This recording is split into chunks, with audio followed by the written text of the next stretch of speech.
नमस्कार। यो बहसमा म यहाँहरूलाई हार्दिक स्वागत गर्दछु। जीवराम भण्डारी।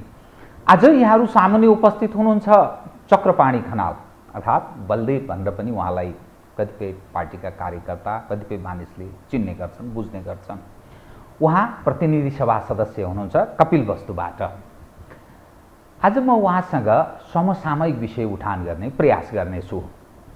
नेपालको कम्युनिस्ट राजनीति, नेकपा माओवादी केन्द्रको उदय र घटनाक्रमसँगै तेस्रो शक्तिको रूपमा रूपान्तरित अर्थात् कमजोर हुँदै गएको नेकपा माओवादी केन्द्र अनि समसामयिक अरू खाले राजनीतिक कयौं जिज्ञासाहरू छन्। किनभने नेकपा माओवादी केन्द्रको हिजोबाट केन्द्रीय समितिको बैठक प्रारम्भ भएको छ। पदाधिकारीको पनि चयन छैन। तदर्थमा नेकपा माओवादी केन्द्र आगामी चुनावसम्म चल्ने जस्तो देखिन्छ। यस्तै गरेर र नेकपा माओवादी केन्द्रको सरकारमा पनि उपस्थिति छ। जनताप्रति एउटा जिम्मेवार पार्टीको हिसाबले महँगी चरम चुलीमा छ र सरकार अलि गैर जिम्मेवार भएको विभिन्न क्षेत्रबाट कोणबाट प्रश्नहरू उठिरहेको छ। गरिब र धनी बीचको दूरी बढेको छ। माओवादी केन्द्र आफ्नोपन पनि गुमाउँदैछ भन्ने कार्यकर्ता माझमा एउटा चिन्ता पनि प्रकट भएको छ। विश्लेषणात्मक र सूचनामूलक ढङ्गले म विषयलाई उठान गर्ने प्रयत्न गर्नेछु। सर्वप्रथम म उहाँलाई स्वागत गर्छु। सर, स्वागत छ। अब म सिधै कहाँ प्रवेश गरेँ भने हिजोबाट तपाईँको पार्टीको केन्द्रीय समितिको बैठक प्रारम्भ भयो। अब यो बैठकहरू हुन्छन् पार्टीको आन्तरिक जीवनका लागि त एउटा अर्थपूर्ण होला, तर आम मानिसले चाहिँ यो बैठकबाट के आश गर्ने? किनभने यो राष्ट्रिय पार्टी हो। त्योभन्दा पनि अर्को महत्त्वपूर्ण, यो पार्टी सरकारमा पनि छ।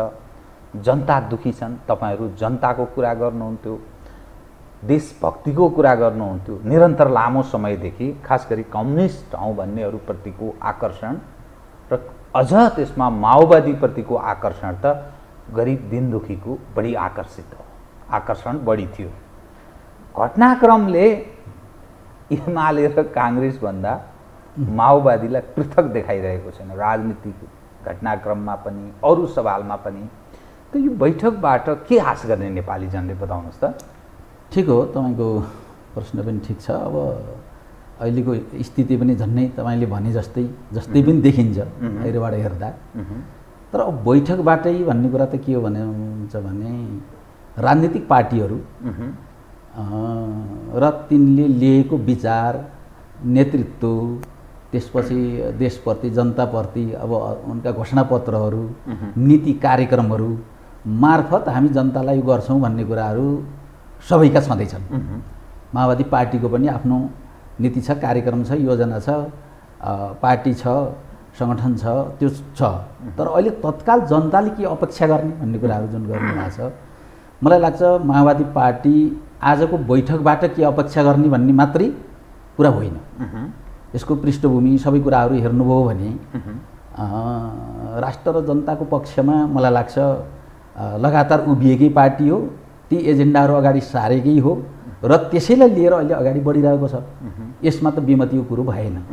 तर अहिले तत्कालको चाहिँ बैठकका एजेन्डाहरू के हुन् भन्नुभयो भने मलाई लाग्छ अहिले हामीले चाहिँ केही साङ्गठनिक विषयहरू, चुनावका समीक्षाहरू, त्यसपछि गएर आगामी चुनावको बारेमा के कसरी जाने र अहिले तत्काल केही इस्युहरू जो यहाँले पनि भन्नुभयो कि जस्तै कतिपय महँगीका कुराहरू छन्, अरू छन्, यी समसामयिक कुराहरूलाई पनि हामीले उठान गर्ने र हामी सरकारमा छौँ र सरकारको नेतृत्व नेपाली काङ्ग्रेसले गरे तापनि हामी सरकारमा समावेश छौँ।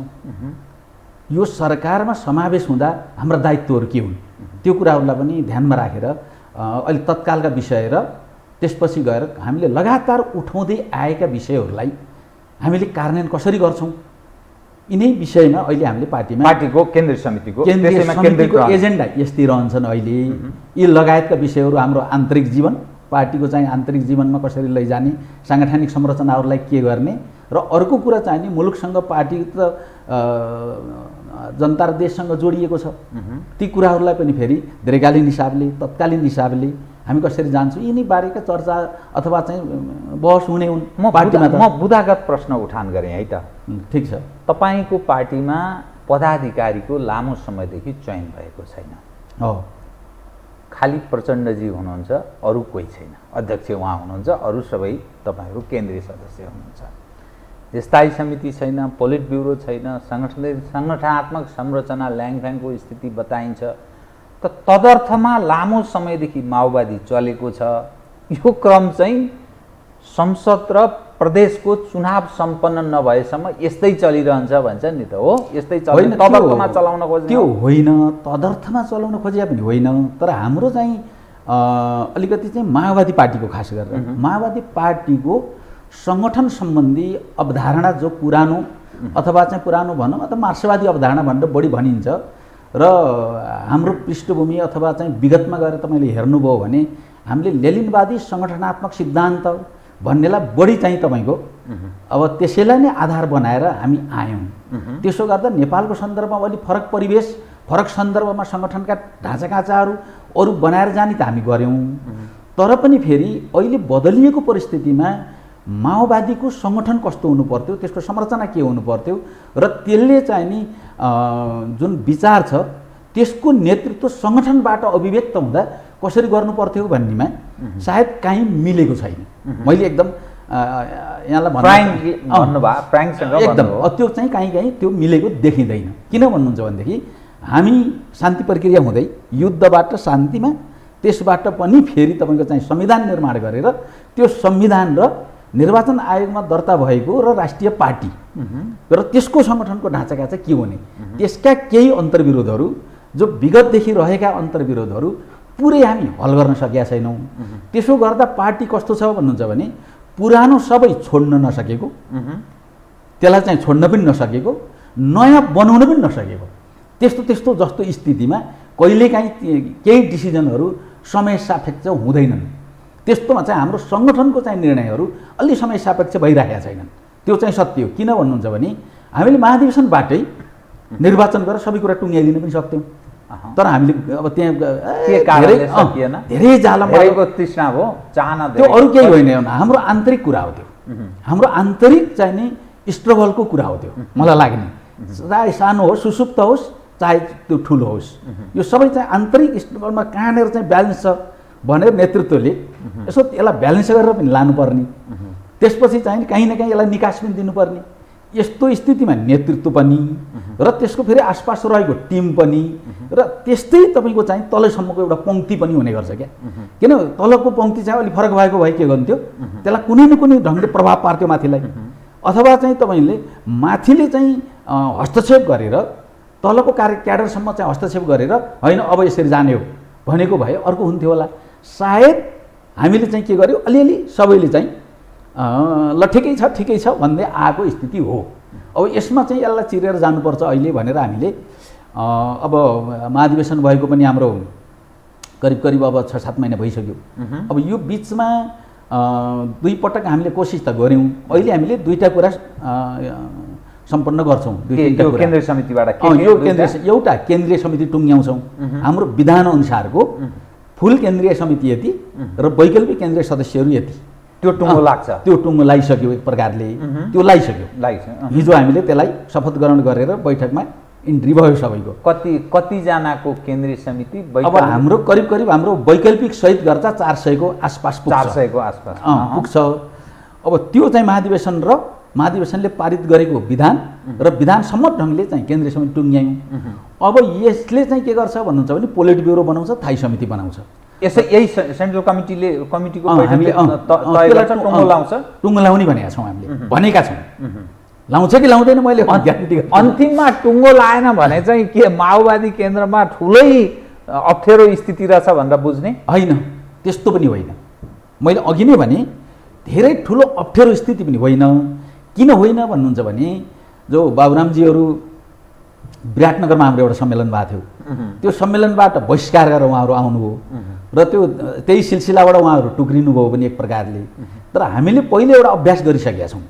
हामीले त्यति बेलै एउटा अभ्यास गरिसकेका छौँ जो चाहिँ 70 तिरै कि हामीले निर्वाचन गरेर थाई समिति हामीले निर्वाचित गरेका थियौँ, भोटिङद्वारा हामीले निर्वाचित गरेका थियौँ। त्यो हामीले गर्दै नगरेको पनि होइन।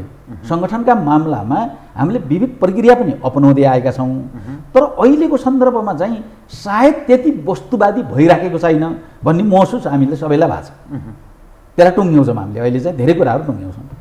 पदाधिकारीको चाहिँ पदाधिकारी पनि अहिले टुङ्ग्याउने भन्ने छ हाम्रो।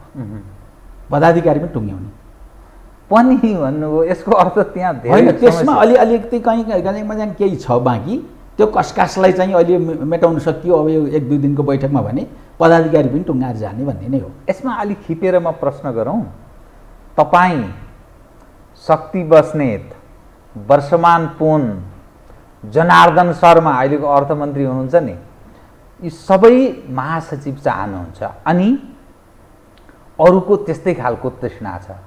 उपाध्यक्षमा त्यत्तिकै दाबी छ, पम्फा भुषालको पनि त्यत्तिकै दाबी छ। यी समग्र हेर्दा तपाईँको पार्टी धेरै अप्ठ्यारो स्थितिमा छ। त्यसकारण यो चुनाव, प्रदेश र संसदको चुनाव सम्पन्न नभएसम्म यसै लगिजाउँ, त्यसपछि चुनाव सकिएपछि देखा जाएगा भन्ने मोडमा प्रचण्डजी हुनुहुन्छ भन्ने चर्चा।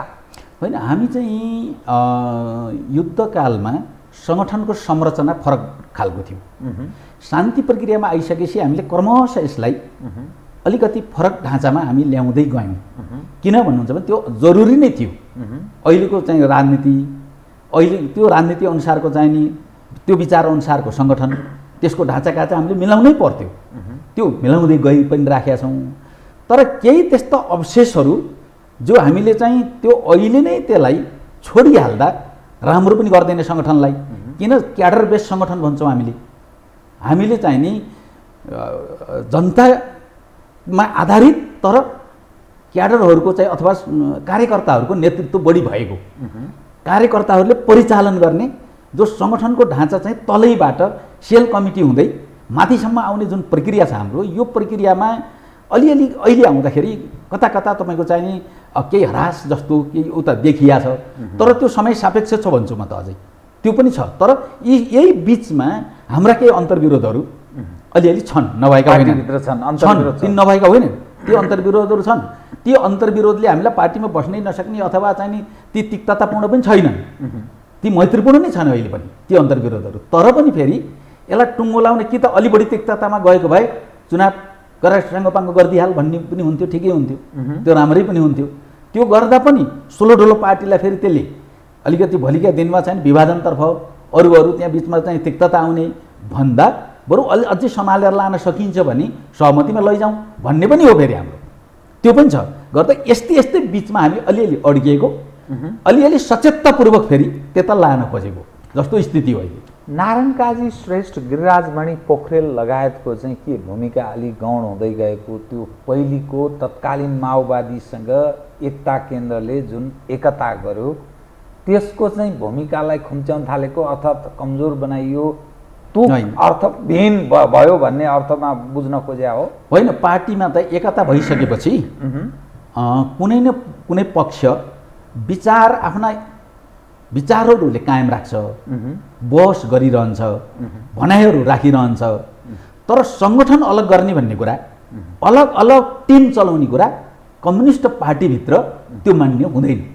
हेर्नु, त्यो अलग अलग टिम चलाएर चलेका छन्। फेरि हाम्रै पार्टीमा पनि कयौँ टिमहरू छन्, ग्रुप छ, एकदम ग्रुपहरू, गुटहरू छ, घोषित छैनन्, अघोषित रूपमा ती गुटहरू चलिरहेका हुन्छन्, चलेकै छन्।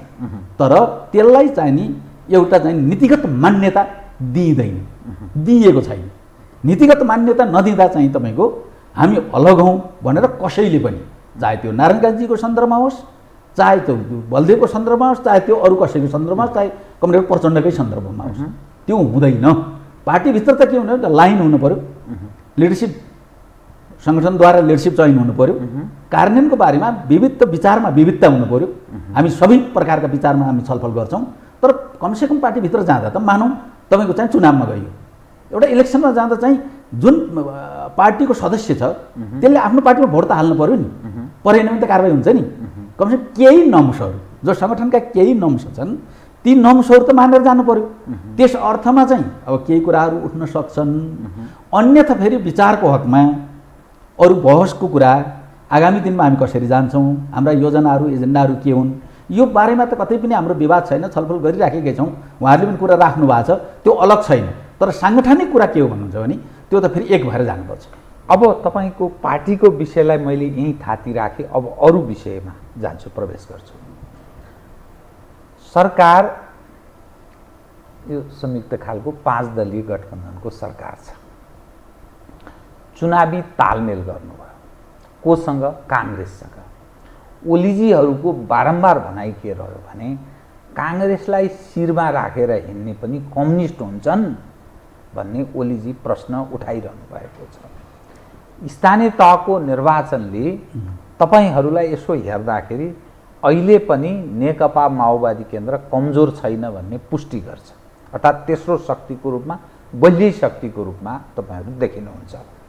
तर तपाईँहरू एक्लै उभिएर हिँड्न किन नसकेको? तिग्रा कमाउने भन्छ नि, किन लिग लिग लिग लिग लिग लिग तिग्रा कमाएको?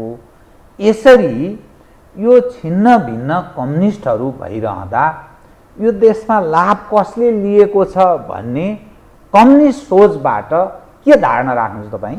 होइन, अब अरू कसैले के भने, अब ओलीहरूले के भने त्यसमा त मलाई कुनै चासो भएन। किन भन्नुहुन्छ भनेदेखि त्यो उहाँको रिस के हो भने एक शब्दमा मात्रै मैले भने उहाँले टाउकोमा काङ्ग्रेस बोक्न नपाएको रिस हो त्यो, अरू केही पनि होइन। उहाँ पनि चाहनु उहाँले पनि प्रयास पुरै गर्नुभयो, नसकेको, बोक्न नसकेको। अब हामीले काङ्ग्रेस बोक्यौँ कि काङ्ग्रेसले हामीलाई बोक्यो त्यो कुरा दोस्रो कुरा हो।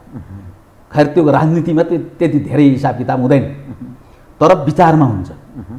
अहिले करेन्ट इस्युहरूमा, ट्याक्टिक्सहरूमा हुँदैन, तर स्ट्राटेजीमा हुन्छ। यसले कहाँ असर गर्यो, के गर्यो, हाम्रो पार्टीलाई कमजोर बनायो कि यसले बलियो बनायो कि, त्यो कुरा हामीले हेर्नै पर्ने हुन्छ। त्यसरी हेर्दा माओवादी केन्द्र आफैमा तेस्रो शक्ति नहुनुपर्ने हो, पहिलो हुनुपर्ने, त्यो पहिलो हुनुपर्ने हो। किन कहाँनिर तपाईँहरूको त्रुटि रह्यो? यो मैले एकदम हो, यो त्रुटि किन भने यो पहिलो किन हुनु पर्थ्यो यो मैले अहिले भनिरहनु पर्दैन, यहाँलाई सबै जग जाहेर छ। तथापि दर्शकको त कमसेकम पनि तपाईँले युद्धदेखि अहिलेसम्म आएर संविधान निर्माण गर्दा र ती संविधानमा जे जति विषयवस्तु हामीले राखेका छौँ ती कसको देन हो भन्यो भनेदेखि त्यो माओवादी केन्द्र त्यसको आन्दोलन मुख्य हो। अन्य पार्टीहरूको सहायक भूमिका जनआन्दोलनद्वारा सहायक भूमिका रह्यो र संविधान निर्माणको चरणमा सबैका भूमिकाहरू यथेष्ट आफ्नो ठाउँमा रहे भन्ने कुरो मान्ने कुरा हुन्छ। तर पनि चाहिँ अहिले मुलुकका एजेन्डा ठुलो पार्टीको हैसियतले एमाले काङ्ग्रेस जसले नेतृत्व गरे पनि ती एजेन्डाको नेतृत्व गरेर त्यसको परिणाम जे हुनु पर्थ्यो त्यो माओवादीको सरकार हुँदा पनि त्यसको परिणाम ठिक दिन नसक्नुको कारण अहिले माओवादी यहाँ छ, एउटा कुरा। दोस्रो कुरो यसको आन्तरिक कलह पनि हो। यसको आन्तरिक कलहले यसलाई के गरिदियो, छिन्नभिन्न बनाइदियो यसको शक्तिलाई। तपाईँले यसो हेर्नुभयो भने यसले चाहिँ नि विविध विचार राख्ने साथीहरूको बिचमा एक थरीले पुरै यो चाहिँ संशोधनवादी भयो, यो चाहिँ चुनाव प्रस्त, यो कहाँ पुग्यो, यो कामै लाग्दैन भनेर वैद्यजीहरू लगायतको चाहिँ पुरै पार्टी ध्वस्त पारेर हिँड्नुभयो र अहिले कुन कुना हुनुहुन्छ। बाबुराम जस्ताहरूले के गरे भन्नुहुन्छ भने हामी चाहिँ 10 वर्षको युद्धपछि शान्ति प्रक्रियामा आउना साथ उनीहरूको कस्तो रह्यो भने अब कम्युनिस्ट भन्ने नामै लिनुहुन्न, त्यो धरातल पनि छैन, त्यो यथार्थ पनि होइन, हामीले नाम फेर्नुपर्छ, विचार फेर्नुपर्छ, सबै सिद्ध्याउनुपर्छ भनेर ती उपलब्धिहरूलाई कर्मश त्यसको रक्षा गर्दै हामीले चाहिँ देशको नेतृत्व गर्नुपर्ने ठाउँमा उता लानुभयो बाबुरामजीले र एक थरी उग्र भएर सकिए, एक थरी चरम दक्षिण जो तपाईँको चाहिँ साइनो सम्बन्ध थिएन माओवादीसँग उता गएर सकिए। यी दुई थरी त्यहाँ गएर सकिए। हामीले के भनेका थियौँ भने यो युद्ध पनि सही थियो, शान्ति प्रक्रियामा आउनु पनि सही थियो र जुन संविधान निर्माण गरेका छौँ त्यसको रक्षा हामीले नै गर्नुपर्छ। त्यो भएको हुनाले कमसेकम तेस्रो एउटा बलियो शक्तिमा रहिराख्यौँ। विभाजनका कारण तेस्रोमा झर्न बाध्य रहिराख्यो। त्यस कारण विभाजन आन्तरिक हिसाबले त्यो भयो। र अर्को तेस्रो कुरा के हो भने हामीले जनअपेक्षा अनुसार मुलुकका एजेन्डा उठायौँ, नेतृत्व पनि गऱ्यौँ, त्यसलाई चाहिँ शान्ति प्रक्रिया मार्फत संविधान मार्फत स्थापित पनि गऱ्यौँ। तर जनताले जे चाहेका थिए अलि बदलाव, चाहे त्यो देशको विकासको सन्दर्भमा होस्, चाहे जनताको जनजीविकाको सवालमा होस्, चाहे त्यो तपाईँको चाहिँ नि अहिले तत्कालीन महँगीका कुरा गर्नुहोस्, अरू छट्ट जनताले देख्दाखेरि हेर है माओवादीले युद्ध मात्रै लडेका थिएन, तर उसले चाहिँ मुलुकको नेतृत्व गर्दै जनतालाई राहत पनि दियो भन्ने काम चाहिँ माओवादीले त्यो जनतामा चाहिँ राम्रो थापित गर्न सकेन। त्यसो गर्दा अहिले माओवादी तेस्रोमा अलिकति खुम्चिन परेको, आफ्ना एजेन्डाहरू हुँदाहुँदै पनि कता कता चाहिँ नि तिनी मन फुकाएर भन्न नसकेको, ती हाम्रा कार्यकर्ताहरूलाई नेतृत्वहरूलाई सबैलाई लाग्ने गरेको छ, तर सत्य त्यो होइन। माओवादीले के हो भन्नुहुन्छ भने यो मुलुकको नेतृत्व एकपटक गर्नु पर्थ्यो क्या, राम्रोसँग गर्नु पर्थ्यो। त्यो मौका अब तपाईँको चाहिँ 9 महिने त्यो कमरेड प्रचण्डको नेतृत्व जुन रह्यो त्यहीँबाट चिजहरू भत्कँदै आएर फेरि अहिले सम्हालेर यो पार्टीलाई फेरि एउटा ठाउँमा पुर्याउने काम प्रचण्डको नेतृत्वमा भयो। त्यो अनुभवले पनि कमी कमजोरी रह्यो कि अथवा नेतृत्वमै केही सङ्कट थियो जसको कारण त्यो नेकपा माओवादी केन्द्र कमजोर रहेको हो, अथवा सरकारबाट बाहिरिनुपर्ने स्थिति, संविधान तपाईँहरूले दिन नसकेको स्थिति, संविधान सभाबाट पहिलो संविधान सभाबाट के स्थिति हो? होइन, त्यो चाहिँ हाम्रो पनि त्यहाँ अलिकति कमजोरी रह्यो होला। मलाई के भन्नुहुन्छ त्यसको एउटै मात्रै भन्न सक्छु म, तत्कालीन अवस्थामा अन्य पार्टीहरूले जो 7 राजनीतिक दल थिए उनीहरूले आफूतिर संविधान तान्ने र हामीले अलिक बढीभन्दा बढी जनताका एजेन्डाहरूलाई समावेश गर्न पाए हुन्थ्यो भन्नेको बिचमा पहिलो उसमा बन्न सकेन। कारण त्यति मात्रै हो, हामीले अर्को संविधान सभाबाट केही लचिलो भएर पनि बनाउनुपर्छ भन्ने फेरि माओवादी त्यति बेला तत्कालीन माओवादीको रह्यो, त्यसले गर्दा चाहिँ संविधान निर्माण भयो। अब आगामी चुनाव छ नि, स्थानीय तहको चुनावमा त तपाईँहरूले तालमेल गर्नुभयो, अब बाँकी 4-5 महिना पनि बाँकी छैन यो सरकारको साँच्चै भन्ने हो भने समय। मङ्सिरमा त तपाईँहरू चुनाव, कार्तिकदेखि मङ्सिरसम्म त चुनाव गरिहाल्ने होला, गर्नै पर्छ, बाध्यात्मक अवस्था छ होइन? के तालमेल फेरि पनि प्रदेश र संसदीय चुनावमा हुन्छ कि के हुन्छ? यो तालमेल भनेको मान्छेले के बुझ्छ भन्नुहुन्छ भने यो कमजोर शक्तिले उठाउने मात्रै विषय हो भन्छ, होइन त्यो होइन। किन भन्नुहुन्छ भने तालमेल त हामीलाई मात्रै चाहियो हो र, अरू कुनै पार्टीलाई तालमेल चाहिँदैन, एमालेलाई चाहिँदैन, काङ्ग्रेसलाई चाहिँदैन, एक्लै लडे भयो उहाँहरू। उहाँहरूले हामी कसैसँग तालमेल गर्दैनौँ भनेपछि हाम्रो तालमेल कोसँग हुन्छ र? हुँदैन नि त। बरु काङ्ग्रेसले स्थानीय चुनावमा के गर्यो भन्नुहुन्छ भने गठबन्धन देखाएर त्यसले त कयौँ ठाउँमा बेइमानी गर्यो नि त काङ्ग्रेसले। गरेका छैनौँ नि, बेइमानी गर्यो हामीले हो, म त प्रश्न भन्छु, बेइमानी गर्यो कतिपय ठाउँमा। हामीले त चाहिँ जे भनेका हौँ त्यो राम्रोसँग काङ्ग्रेसलाई भोट हाल्यौँ हो। साँच्चै भन्नुहुन्छ भने काङ्ग्रेसका केही लिडरहरूले भन्ने गर्थे हाम्रो पार्टीको मत हाम्रै पार्टीलाई पनि 20% आउँदैन, त्यो नगर्नु होला। प्लस त्यसमा तपाईँहरूको पार्टीलाई कति आउँदैन, तपाईँहरूको उम्मेदवार उठेको ठाउँमा अब त्यो जिम्मा त हामी लिन सक्दैनौँ, तर अरू फेरि हामी इमान्दारीपूर्वक लाग्छौँ भनेका हौँ। तर कयौँ ठाउँमा एमालेसँग, त्यसपछि विप्लवसँग, अरू कयौँसँग गठबन्धन गरेर काङ्ग्रेसले हाम्रो विरुद्ध त्यो पनि उनीहरूले गरे। त्यो गठबन्धन सबैलाई चाहिए हो। ओलीको स्थिति देख्नु भएको छ, प्रदेश सरकार छैन, केन्द्र छैन, स्थानीय रूपमा चाहिँ नि पहिलोभन्दा पुरै देखिहाल्नुभयो।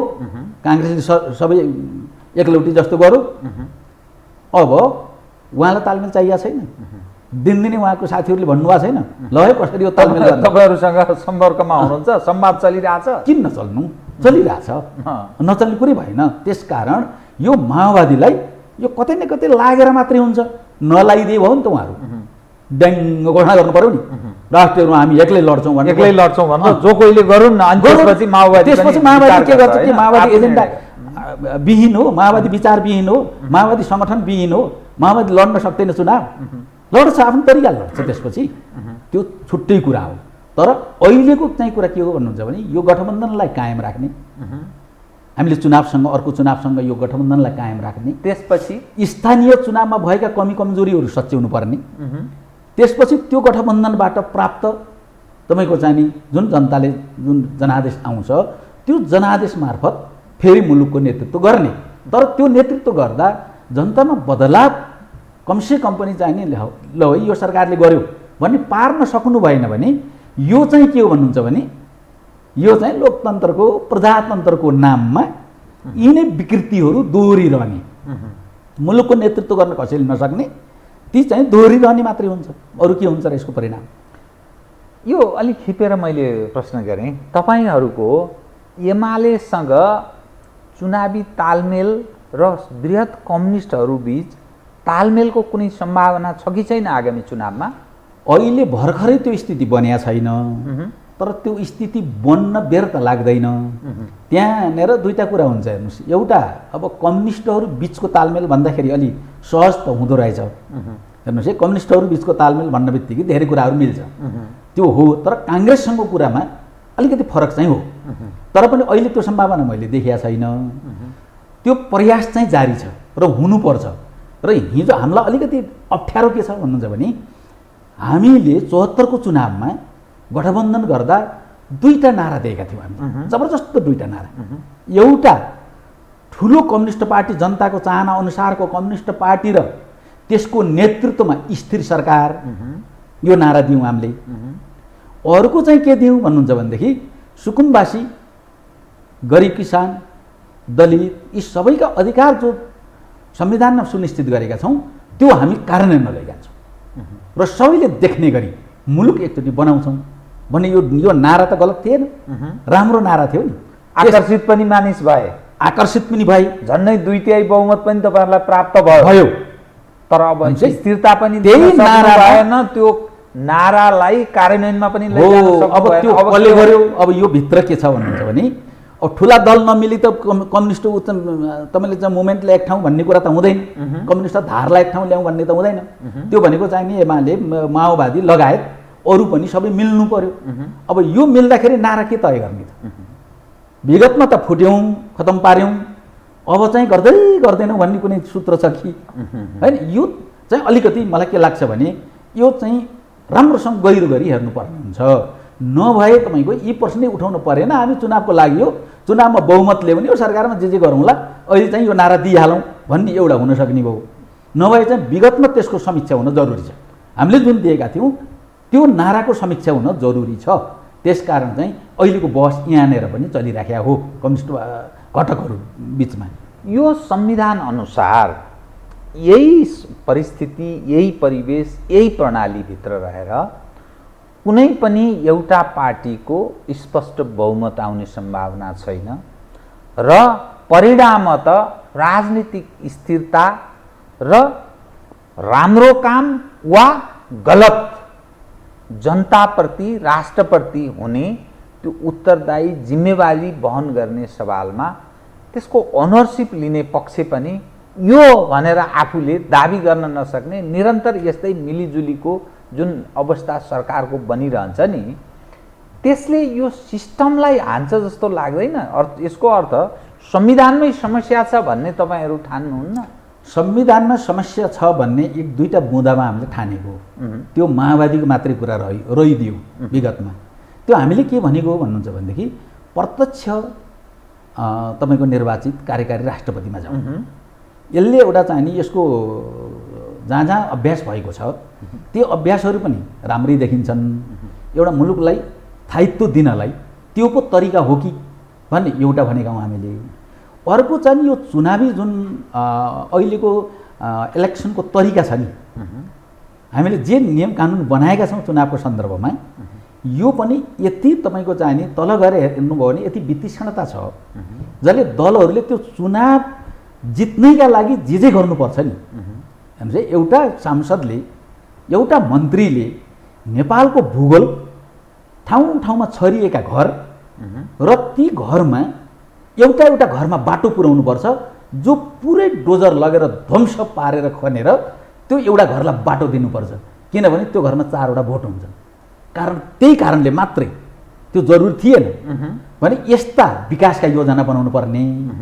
त्यसपछि गएर चुनाव जित्नको लागि, अहिलेको चुनाव जित्न मान्छेले 2 करोड खर्च गर्यो भने अर्को चुनावको लागि 4 करोड उसले जो गर्नुपर्छ। दोब्बर हुँदै गएको अहिलेको अर्थात् सामान्य मानिसको पहुँचभन्दा राजनीति पद प्राप्ति ठुलो कुरा भयो।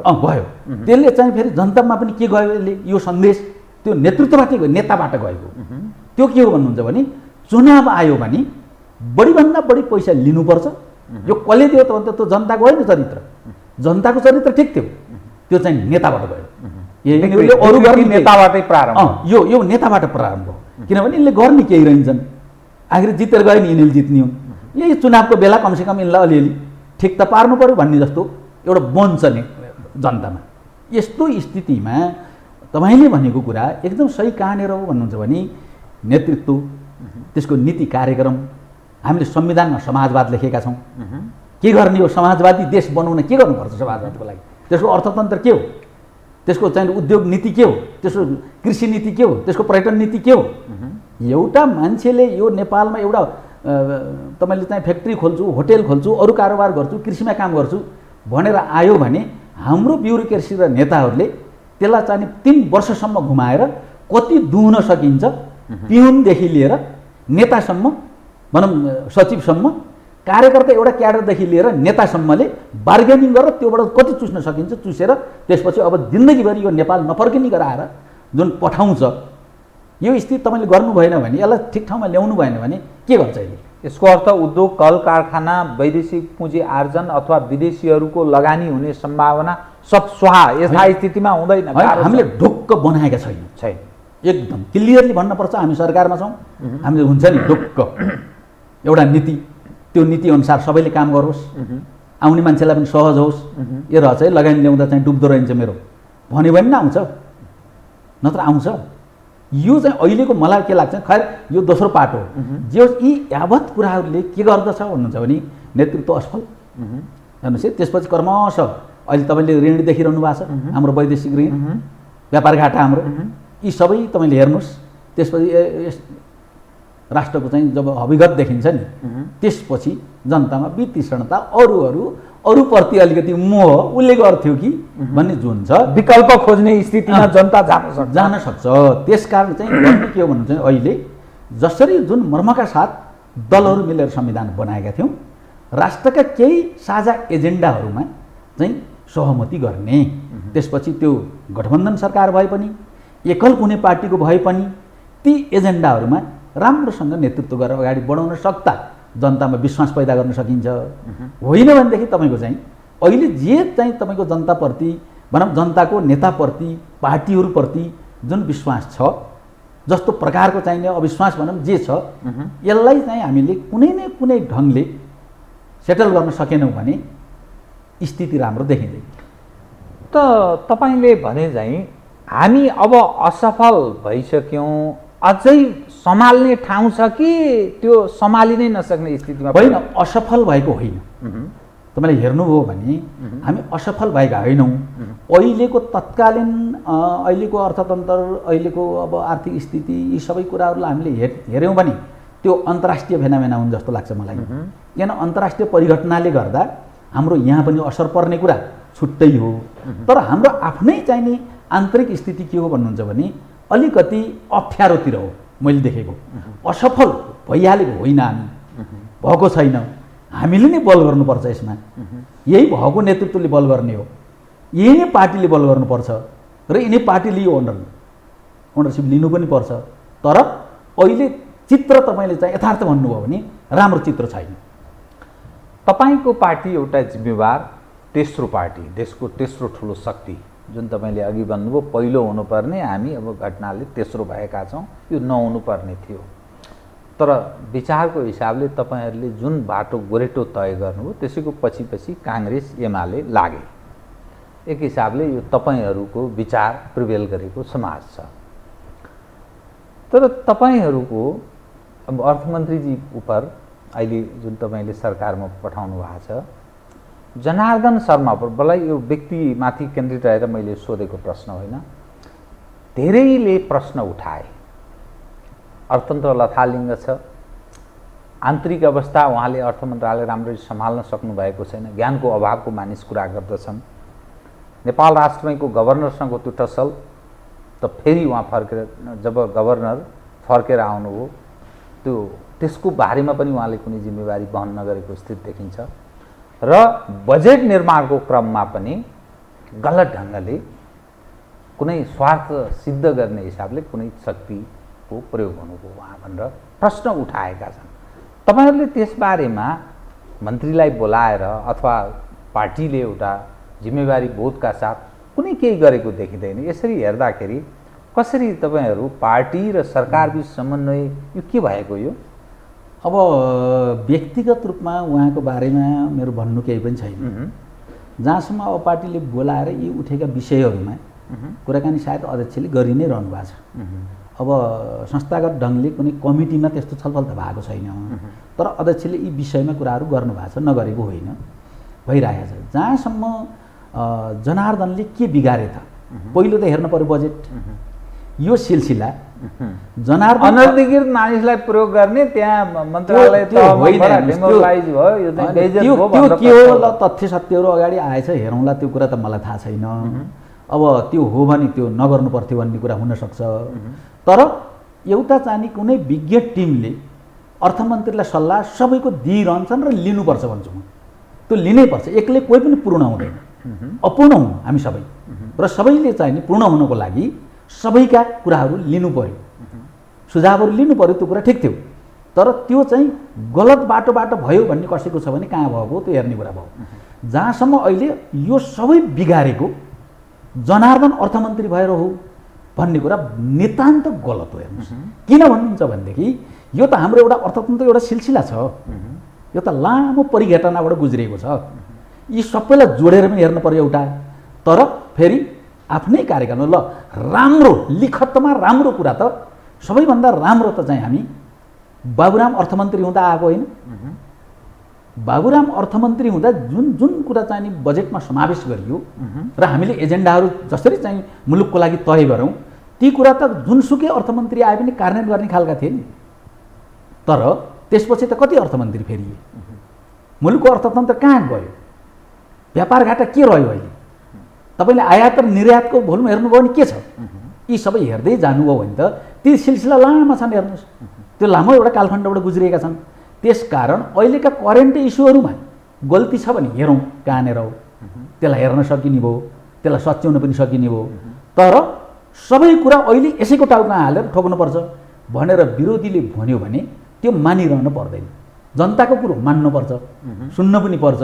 कुनै राजनीतिक दलको अर्को चाहिँ एउटा विरोधीले प्रतिशोध सान्नको लागि केही कुरा ल्यायो भन्दैमा सरकारमा रहेको मान्छेहरू तर्सिहाल्न चाहिँ पर्दैन, आफूले गल्ती नगर्ने हो भने। तपाईहरूप्रति नेपाली जन आकर्षित हुने बढी तपाईहरूको दुईवटा आकर्षक नारा, एउटा गरिब दिन दुखी उपर तपाईहरू जिम्मेवारी बोधका साथ पेश होने, हाम्रो पार्टी भनेको गरिब दिन दुखीलाई उत्थान गर्ने, उद्धार गर्ने, राहत दिने यस्तो खालको त्यसको त्यो वर्गको हामी प्रतिनिधित्व गर्छौँ भनेर लामो समयदेखि तपाईहरूले दाबी गरिरहनु भयो। दोस्रो, हामी एउटा देशभक्त पार्टी हौँ, तपाईहरूले त्यसरी दाबी गर्नुभयो। अहिले बेरोजगारीको सङ्ख्या बहुत ठुलो सङ्ख्याका मानिसहरू बेरोजगार छन्, गरिब र धनी बीचको दूरी बढेको छ, बिचौलियाको बिगबिगी छ। सिंहदरबारमा दिनका 2000 देखि 4000 सम्मका बिचौलिया चोटा चोटामा मन्त्रीका कोठा कोठामा छन्, पुगेका छन्। अनि अर्कोतर्फ महँगीका कारण तपाईहरू गरिबको के हित गर्नुभयो भन्ने मानिसले प्रश्न उठाइरहेका छन्, रोजगारीको अवसर छैन, यी आबद्ध छ। दोस्रो, यही बेला जुन समय देशमा कम्युनिस्टहरूको वर्चस्व छ, काङ्ग्रेसबाट यो राष्ट्रियताको सवालमा धेरै मानिसले आशै गर्दैनन्, मधेस केन्द्रितबाट आशै गर्दैन, तर कम्युनिस्टहरू र अलिकति ती पुरानावाला शक्तिबाट बढी आश गर्ने हो। कम्युनिस्टहरूको वर्चस्व छ, तर यही देशमा एमसिसी हुन्छ, सीमा अतिक्रमण निरन्तर जारी, त्यसको टुङ्गो छैन, कहिलेसम्म रहने हो। तेस्रो, एसपी स्टेट पार्टनरसिप प्रोग्राममा हस्ताक्षर भइसकेको रहेछ, अहिले बल्ल खुल्यो। अब अहिलेसम्म परराष्ट्र मन्त्रालयले स्टेट पार्टनरसिप प्रोग्रामबाट हामी पछि हट्यौँ है भनेर पत्र अमेरिकालाई पठाइ नसकेको कुरा सार्वजनिक भइरहेको छ। परराष्ट्रले त्यही बोल्यो, अहिलेसम्म पठाएको छैनौँ, पठाउने चाहिँ भनेर क्याबिनेटले निर्णय गर्यो भनेको छ, धेरै जानकारी छैन भन्ने छ। यो सबै हेर्दा तपाईँहरूको दुईटै नारा चाहिँ भुत्ते भयो जस्तो देखिँदैन? अब यसमा मेरो धेरै भन्नु केही छैन। हामी राष्ट्रवादी पनि हौँ अहिलेको, है अहिलेको विश्वको स्ट्रक्चर अथवा यसको चरित्र जस्तो छ, यसको आर्थिक अरू अरू अरू अरू सूचना सबैको चरित्र जस्तो छ, त्यो प्रकारका राष्ट्रवादी हामी नै हौँ। पहिलो कुरा, जनताका मुद्दाहरू पनि हामीले नै उठाएका छौँ। यसमा ढुक्कसँग भन्न सक्छौँ। तर अर्को चाहिँ नि हामीले भन्नै पर्ने, इमान्दारीपूर्वक भएर भन्नुपर्ने, हामीले नसकेको, त्यो सकेनौँ। नतिजामा देखिएको त छैन। त्यो नतिजामा देख्न सकिएन। त्यो नतिजामा नदेख्दासम्म सबैले उस्ती हुने यिनी भनिहाल्छ। त्यसकारण त्यही नतिजा देखाउनु भनेर एकता गरियो। बहुमत झन्डै 2/3 उपेन्द्रजीले समर्थन गर्दा 2/3 बहुमत भयो। अब त्यो भताभङ्ग पारेर हिँडियो हेर्नुहोस्। कोही निर्णायक कोही थियो होला, तर सहभागी त हामी पनि हौँ। त्यो भताभङ्ग पारेर केही पनि दिन नसक्ने पात्र त हामी पनि हौँ यो देशका। त्यो भएको हुनाले अहिले पनि त्यो कुरालाई हामीले राम्रोसँग माओवादी पार्टीले समातेकै छ। हामीले चाहिँ वर्गको पक्षधरता, त्यसपछि राष्ट्रियता, यी कुरालाई समातेको छ। तर व्यवहारमा माओवादीले पनि देखाउन सकेन भन्ने जनताको जुन गुनासो छ त्यो सही हो, पहिलो कुरा। दोस्रो कुरा, जो अन्तर्राष्ट्रिय अहिलेका परिघटनाहरू छन्, अब यी कुराहरू चाहिँ अब एमसिसी कुरा हामीले पास गरेर गएकै हो। 12 बुँदा चाहिँ सदनबाट पास गरेर ल यसलाई अगाडि बढाउँ भनेकै हो। यो एसपिपी हामीले खारेज गऱ्यौँ। यसमा धेरै भन्नुपर्ने कुरा छैन। यो खारेज गऱ्यौँ। ढिलो चाँडो चिठी त पठाउनै पर्ने हुन्छ। कसको पालामा कसरी सुसुप्त ढङ्गले अगाडि बढ्यो यो भन्न सकिएन। एमसिसी पनि छिर्दा त्यस्तै गरी छिरिया रहेछ। यसो हेर्दा त्यसका पृष्ठभूमिहरू सबै हेर्दा त्यो सामान्य अर्थमा छिर्यो, तर त्यो एक प्रकारको मुसल बन्यो हेर्नुहोस् है। यो चाहिँ एसपिपी अलि समयमै यसलाई हेरियो र यसलाई चाहिँ अहिले हामीले रद्द गरेका छौँ। त्यो गरिब वर्गको नारा, गरिब वर्ग तपाईँहरूप्रति जुन ढङ्गले आकर्षित थिए र एउटा राष्ट्रवादको जुन नारा छ नि, अर्कोले बोकेर हिँड्ने सम्भावना तपाईँहरूको हातबाट चिल्लै हुने स्थिति छैन? राम्रो बोकेका छन्। बोकेर के गर्नुहुन्छ? बोकेर मात्रै हुँदैन नि, त्यसलाई कार्यान्वयन गर्नुपर्छ। बोक्ने त हामीभन्दा चर्को बोक्ने विप्लवजी हुनुहुन्छ, तर साँठगाँठ हेर्नुभयो भने कहाँ छ? योभन्दा चर्को बोक्ने चाहिँ नि हाम्रो ऊ हुनुहुन्छ, तपाईँको चाहिँ नि वैद्यजी हुनुहुन्छ, हामीबाट जानुभएको। त्योभन्दा चाहिँ नि रापरपाले एक ढङ्गले बोकेको छ राष्ट्रवादको नारा। अरू राष्ट्रवादको नारा बोक्ने धेरै छन्, तर त्यसलाई सही अर्थमा कार्यान्वयन गर्ने के हो? प्रश्न त यहाँ हुन्छ नि। बोकेर हुन्छ र? बोकेर मात्रै त हुँदैन नि। त्यही त इस्युहरूमा देखिनुपर्छ, उसको दृष्टिकोण, यी सबै कुराहरू देखिनुपर्छ। त्यसो गर्दा अहिले माओवादीले अहिले वैज्ञानिक राष्ट्रवाद के, राष्ट्रवादको वैज्ञानिकता के हो, अहिलेको विश्वमा के कसरी बोक्नुपर्ने हो, त्यसलाई त्यसरी बोक्छ, त्यसरी बुझ्छ माओवादीले। अरू अब चाहिँ तपाईँको त्यसलाई नाराको रूपमा बोक्छन्, त्यो छुट्टै कुरा हो। तपाईँहरूले विप्लवको पार्टीलाई चाहिँ छिन्न भिन्न तपाईँहरूले पारिदिया हो, अथवा त्यहाँ के पुरै निल्न खोज्नु भयो तपाईँहरूले विप्लवले नेतृत्व गरेको नेपाल कम्युनिस्ट पार्टीलाई चाहिँ? होइन, त्यो त अब अहिले विचार विधि सङ्गठनद्वारा निल्ने हुन्छ, प्रतिस्पर्धामा एकले अर्कोलाई निल्ने पनि हुन्छ, नहुने होइन। तर अहिलेको चाहिँ लोकतन्त्र प्रजातन्त्र जे भनेका छ, हाम्रो संविधान प्रदत्त सबै हकहरूले जुन पार्टी निर्माणको कुरा छ त्यसभित्र रहेर त्यसरी हेर्दा विप्लवजीहरूलाई हामीले होइन, उहाँहरूको आफ्नै कारणले छिन्नभिन्न हुनुभयो पहिलो कुरा। उहाँहरूले त रोक्नै सक्नुहुन्न, किनभने त्यो कुनै चल्दैन विप्लवजीको पार्टी, चल्दैन क्या। यो वैद्यजीको मैले अहिले भने मैले फुर्दाको दिने भने उहाँहरू मजाले घुम्नुहुन्छ। त्यसपछि यसो तपाईँको चाहिँ नि कुन कुन जिल्ला जानुपर्ने हो जानुहुन्छ, 150जना मान्छे लिनुहुन्छ। त्यसपछि केही वर्षपछि लो अब कसरी मिलाउने हो भन्दै उहाँहरू आउनुहुन्छ। तपाईँहरूकैमा आइपुग्नुहुन्छ? मैले हाम्रोमा भने होइन, मैले यो प्रक्रियामा आउनुहुन्छ भने हाम्रै पार्टीमा आउनु नि पर्दैन। उहाँहरू प्रक्रियामा आइपुग्यो क्या हामीलाई, यो प्रक्रियामा उहाँहरू आउनुभयो। वैद्यजीको त त्यहाँ गणना नगरौँ। उहाँ के हो भन्नुहुन्छ भने उहाँको पार्टी पनि छैन, केही 2-4जना व्यक्ति हुन्। ती व्यक्तिहरूले यो झन्डा समाइरहनुपर्छ भन्नुभएको छ। हामीले के भन्छौँ भने यो धेरैले समाउँ, झन्डा त समाउने हो, अलि धेरैले समाउँ र फेरि अगाडिको बाटो तय गरौँ भन्छौँ। उहाँले एक्लै समाउने हो, अरू कोही भए पनि नभए पनि म समाइरहन्छु भन्नुभएको छ। उहाँलाई त्यो छुट दिनुपर्छ, हाम्रो गुरु हो, उहाँलाई दिनुपर्छ। तर जहाँसम्म विप्लवको कुरा हो, विप्लवजी चाहिँ यो तरिका र यो चिन्तन र चेतनाले त्यहाँ टिक्न सम्भव पनि थिएन। उहाँ टिक्दैन, टिक्नुहुन्न। अब त्यो छिन्नभिन्न स्वतः हुन्छ, हामीले गर्नु पर्दैन। अरू साथीहरू सबै जो चाहिँ माओवादीप्रति ल ठिक छ पार्टी ठिकै गरिरहेछ भन्ने भरि यहाँ आउनुहुन्छ, अब कतिपय अरूमा जानुहुन्छ, त्यो तर त्यो पार्टी रहँदैन। रामबहादुर थापा, लेखराज भट्ट, टोपबहादुर रायमाझी, मणि थापाहरूको चाहिँ नि यिनीहरूको कुरा नगरौँ। किन मैले यिनीहरूको कुरा नगरौँ भनेको भन्नुहुन्छ भने यिनीहरू व्यक्ति हुन्, एमालेमा गएका छन्। यिनीहरूको विचार होइन, राजनीति होइन, केही पनि होइन। त्यो भएको हुनाले उहाँहरूको बारेमा चर्चा गर्नुपर्ने, किन व्यक्ति त लाखौँ आउँछन् जान्छन्, तिनको बारेमा चर्चा गर्ने होइन। हामीले त चाहिँ एउटा चाहिँ निश्चित विचार, त्यसको आधारमा बनेको सङ्गठन र त्यसका क्याडरहरूले कसरी हेर्छन् भन्ने हामीले जिम्मेवारी लिने हो। अब कता कता गए तिनको त हिसाब गरेर साध्य छैन। अब म कार्यक्रमको ठिक अन्त्यमा एक प्रश्न, यो जुन खालको परिवर्तन भयो नि, तपाईँहरूले 52बाट प्रारम्भ गर्नुभयो होइन विद्रोह, त्यसपछि क्रमशः 62-63मा त्यसले चरम रूप धारण गर्यो र देश सङ्घीय लोकतान्त्रिक गणतन्त्रमा प्रवेश गर्यो। 16-17 वर्ष लगभग भएछ देशमा यो परिवर्तन भएको, तपाईँहरू जे चाहनुहुन्थ्यो त्यो ठाउँमा प्रवेश गरेको। तर 16-17 वर्ष भनेको धेरै लामो समय हो। तात्विक रूपमा मानिस जो आश गर्थे त्यस अनुरूप प्राप्त भएन, त्यसकारण हामीलाई फेरि पनि धोका भएछ है भन्ने एक खाले मानिसको धारणा त्यस्तो बन्न थालेको छ। यो सिस्टममाथि यसको विकल्प खोजेर जाने तागत उठ्न सक्ने, तपाईँहरूसँग कसिएर भिड्न सक्ने त्यो रिस्क कतिको ठान्नुहुन्छ तपाईँहरू? खतरा कुनै त्यस्तो देखिन्छ? छैन। छैन। म यही यस्तै चलिरहन्छ कार्यक्रमबाट भन्ने अहिलेलाई छैन। यो चाहिँ कुनै इतिहासको ग्यारेन्टी हामीले चाहिँ भनौँ भविष्यको ग्यारेन्टी, भोलिको दिनको ग्यारेन्टी म लिँदैन, हुँदा पनि हुँदैन त्यस्तो। तर अहिले तत्काल कुरा के हो भने हामीले हो गल्तीहरू भएका छन्, तर यसैलाई परिमार्जन गर्नु अथवा चाहिँ यसलाई फेरि नयाँ तरिका, नयाँ सिराबाट सोचेर अगाडि बढाउनु बाहेक अर्को वैकल्पिक शक्तिले केही गरिहाल्ने मैले अहिले देख्दैन। तदर्थमै चल्छ त्यसो भए? तदर्थ नभनौँ, स्ट्रगल छ। तर अहिलेको चाहिँ दलहरू बिचको स्ट्रगल, पार्टीभित्र आफ्नै इनर स्ट्रगल होइन, पार्टीभित्रको आफ्नै पार्टीभित्रको आन्तरिक पक्ष, यी सबैलाई स्ट्रगल छ, राम्रो सङ्घर्ष चलिरहेको छ।